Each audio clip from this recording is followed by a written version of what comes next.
Hello. So, last lecture we discussed about the method of weighted residual and how we construct, how we use, how we develop the approximate solution for any differential equation. So, today we will look at the various forms. I mean the whole thing that it depends on is the choice of weighting function. So, how we choose these weighting functions? There are different types of weighting functions, and that is what gives rise to different variants of method of weighted residual. So, let us look at that. So, first one is what we call as the point collocation method. So, point collocation method enforces, in this method we enforce the error, I mean the residual to be 0 at a particular point. So, that is same as saying that we approximate, we consider the weighting functions as Dirac delta functions. Dirac delta functions are special functions which which go to infinity, which shoot to infinity at a particular point and are 0 otherwise, with the special condition that the integral of this function is equal to unity. So, the whole idea of Dirac delta function is what we it can be used to model discontinuities, and discontinuities such as that, such as what we are trying to impose here, that residual or the error of approximation should be 0 at a particular point.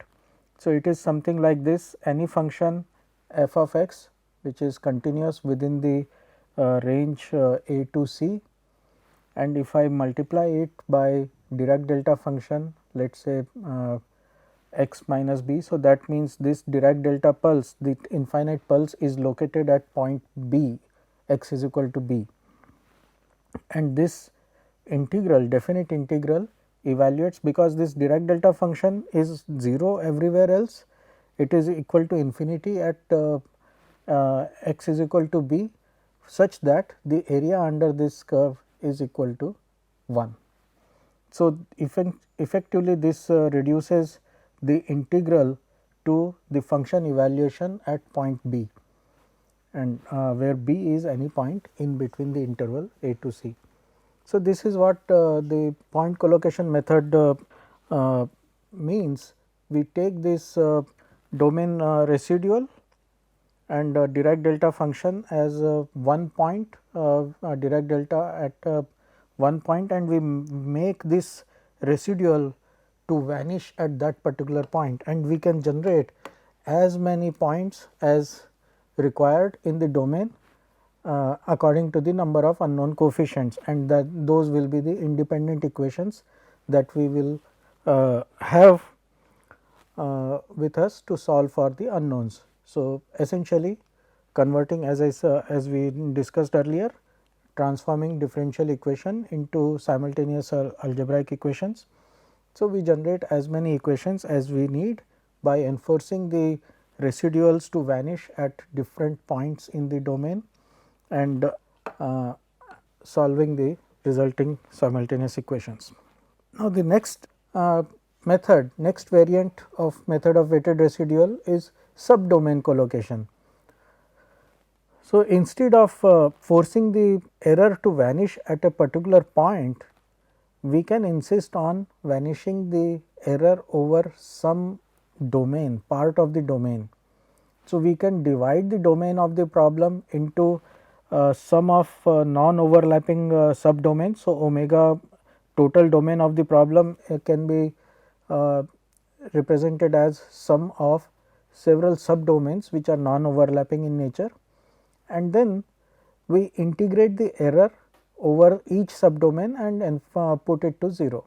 So, the algebraic sum of error, so on an average the error vanishes over the individual subdomains, and we can use as many subdomains as required according to the number of unknowns in the problem, which will fetch as many equations as the number of unknowns. So, essentially this translates to saying that weighting function is equal to unity over individual subdomain and it is equal to 0 over other subdomains. So, for subdomain J the weighting function is equal to 1 and it is 0 everywhere else, and then it is just evaluating the definite integral, and that will fetch a set of simultaneous equations, algebraic simultaneous equations in terms of the unknown coefficients, and which can be solved for evaluating those coefficients.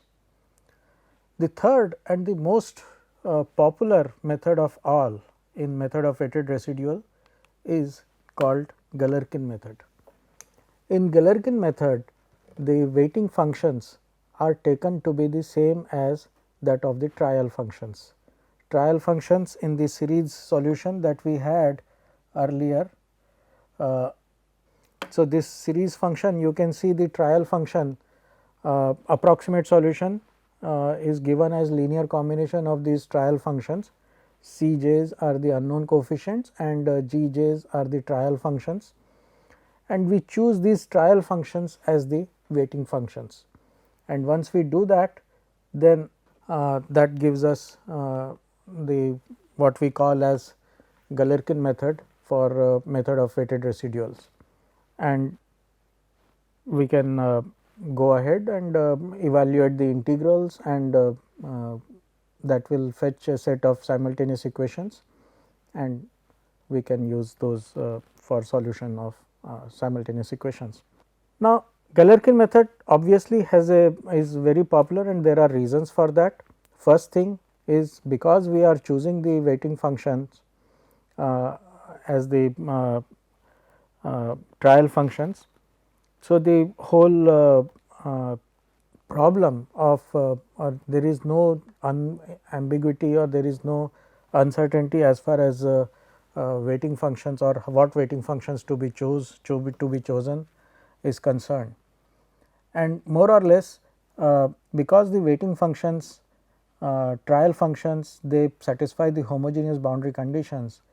So, the error in the domain are weighted more heavily than at the boundaries, because the solution approximate solution, the way we construct it, it is always it is more or less always consistent with the boundary conditions.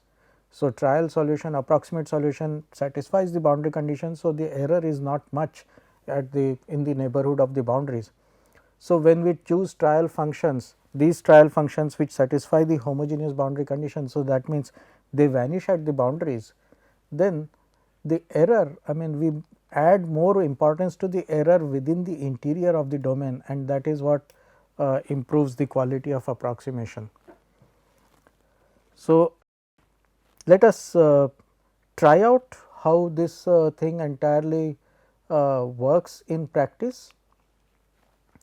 So, let us try to solve a this second order differential equation similar to the axial deformation problem, or it could also be a thermal conduction problem, heat conduction problem. So, interpretation of coefficients and terms may vary from domain to domain, I mean from application to application, but essentially it is a second order differential equation with constant coefficients. So, this is a second order differential equation and the domain is 0 to 1, and the function q, that is the driving function, is in this particular case it is defined to be unity over half of the domain and it is equal to 0 over other half of the domain. And the boundary conditions of the problem, I mean it is a second order differential equation. So, we need to have two boundary conditions, and in this particular case both boundary conditions are specified on the basic unknown of the problem. So, the unknown phi is equal to 0 at x is equal to 0 and it also vanishes at the other end of the boundary. So, homogeneous boundary conditions at both ends. So, for homogeneous boundary conditions, a very simple approximation can be just the suitable sine function, trigonometric sin pi x and sin 2 pi x, sin 3 pi x, they will all vanish at x is equal to 0 and x is equal to 1. So, we consider two term approximation. So, phi of x, that is the true solution, and that we can approximate as phi hat, and phi hat is taken as a two term approximation C 1 sin pi x plus C 2 sin 2 pi x. And this obviously satisfies these boundary conditions of the problem. At x is equal to 0, this vanishes, at x is equal to 1, again this vanishes. So, the boundary conditions are exactly satisfied. Now, when we substitute this in the governing differential equation, that gives us the domain residual. So, there is only domain residual in this case, there are no boundary residuals, boundary conditions are exactly satisfied. So, once we substitute this approximate solution in the governing differential equation, we get this domain residual, and after carrying out this derivative, second order derivative in the chosen form of approximation, we get this, and after substituting the value of q, we get this in two parts of the domain.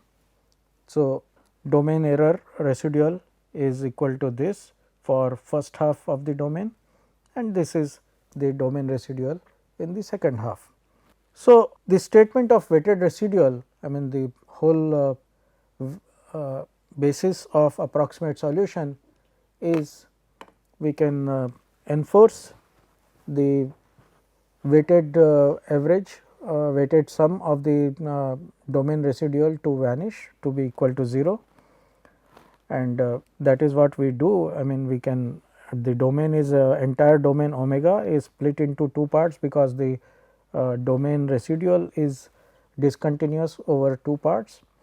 So, first half is 0 to 0.5, second half is 0.5 to 1, and this is the statement of weighted residual, the weighting function, and the domain residual over first half of the domain, then weighting function, and domain residual over the second half of the domain.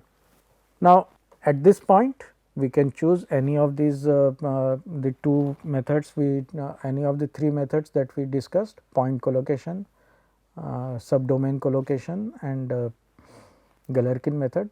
Let us use Galerkin method, other methods could as well be used equally well. So, we choose two weighting functions. So, first we choose W 1 as sin pi x, substitute in this case choose W as sin pi x and evaluate this integral, that will fetch us one equation in terms of unknowns C 1 and C 2. In this particular case, since sin pi x is orthogonal to sin 2 pi x, the integral of sin pi x and sin 2 pi x will vanish. So, eventually we will have only one term involving C 1. Similarly, once we are done with this with the choice of sin pi x as the weighting function, we now repeat this operation with the choice of sin 2 pi x as the weighting function. And again after carrying out the integral, we will have another set of equations, and once we solve these two set of equations, simultaneous equations, we can find out the unknown coefficients C 1 and C 2, and those C 1 and C 2 can be evaluated as 2 over pi cube and C 2 as 1 over 2 pi cube, and summation, I mean substituting it back in the approximation, C 1 sin pi x plus C 2 sin 2 pi x, that is the desired approximate solution of the differential equation. Now, it is instructive to look at what the solution looks like and what happens to the residuals, what happens, what is the quality of solution and quality of approximation. So, this is what the approximate solution looks like, and obviously we chosen the approximation function such that boundary conditions are satisfied. So, we have the exact satisfaction of the boundary condition x at x is equal to 0, the function value is 0, at x is equal to 1, the function value is 0 again, in between it rises and then it comes back. Now, the domain residual, as you can see, it oscillates throughout the domain, it oscillates around 0, right. So, this is the 0 line So, the entire error oscillates about this 0 line, and it will keep on decreasing as we improve the error, as we increase the number of terms in the series. So, the error will shrink closer to the 0 line, and the approximation will become progressively better as we add more number of terms in the series.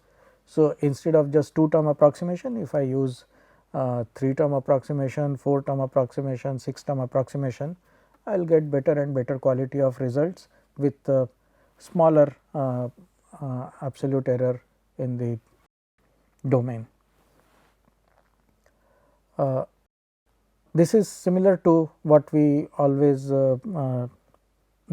We have always known this, the quality of function approximation by using Fourier series. If we use the trigonometric function as the trial function, then effectively we are using Fourier series approximation.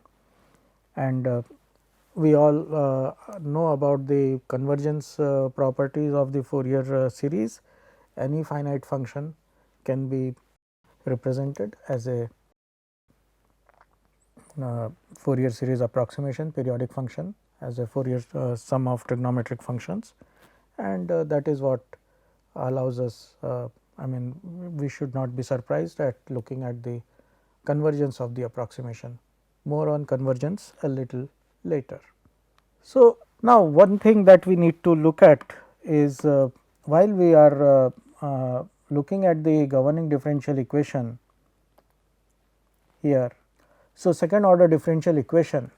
Now, the approximation obviously has to be consistent with the order of different highest order of derivative that is defined in that exists in the problem. For a solution of second order differential equation, I cannot choose an approximation which is just a constant value, right. If I choose phi is equal to, let us say, phi naught as a constant, then the entire thing breaks down. I mean, there is no working approximation to find. Derivative of phi naught will be 0, and I will be left with very absurd situation like q is equal to 0. So, obviously that does not work, and that is a care that we need to take while constructing the approximate solution, that the approximation that we develop has to be sufficiently smooth. It has to be differentiable sufficient degree as dictated by the problem, highest order of derivative of the problem, and that is what we call as the strong formulation of method of weighted residuals. So, essentially if I look at this statement of weighted residual, domain integral of weighting function multiplied by the domain residual integrated over the domain, that is equal to weighting function multiplied by the derivative term, highest order derivative, and then the weighting function and the coefficient term. So, the approximation has to be sufficiently smooth such that this second order derivative exists. If the second order derivative vanishes, then we have a problem. Then we do not have any approximation, any reasonable approximation at all. So, that is what we call as strong formulation. Strong formulation means the trial function, the approximate solution satisfies the continuity requirement to the highest degree as dictated by the governing differential equation. So, if in this case the continuity requirement is that the approximate function has to be at least twice differentiable, we have to choose an approximate solution, a form of the approximate solution which will be differentiable at least 2 times. So, that is the strongest form of continuity. Minimum continuity is being attained, is being enforced, that it has to be differentiable at least 2 times. Now, Let us look at it in a different slightly different way. We can evaluate this. This is the integral of product of two functions w and this derivative of approximation. So, I can integrate it by parts. So, if I perform integration by parts on this, and this is the result that I get. So, 0 is of course our statement of weighted residual, and this is the integration by parts result. So, first function integral of second function evaluated at the boundary minus integral of differential of first function integral of second function, and of course, the third term. Now, interestingly, we have not violated any laws of mathematics here, but the statement of weighted residual now reads, instead of saying statement of weighted residual as integral domain integral of w r omega d omega is equal to 0, my statement of weighted residual now reads like this. What is the difference? The difference, first noticeable difference is, while the highest order of derivative in the strong form of weighted residual statement was 2, in this particular case the highest order of derivative is only 1. So, the approximate solution for this statement, weighted residual statement, to exist, approximate solution only needs to be differentiable by 1 degree, right. So, I do not need to construct an approximation which will be differentiable at least twice. The approximation is good enough as long as I can get a finite derivative, as long as the first derivative exists. Of course, that comes at a cost, that comes at the cost of increased degree of continuity requirement on the weighting function. Earlier there was no such requirement, the weighting functions were completely arbitrary, I could choose anything, and that is how point collocation or subdomain collocations methods could exist, because w could be anything.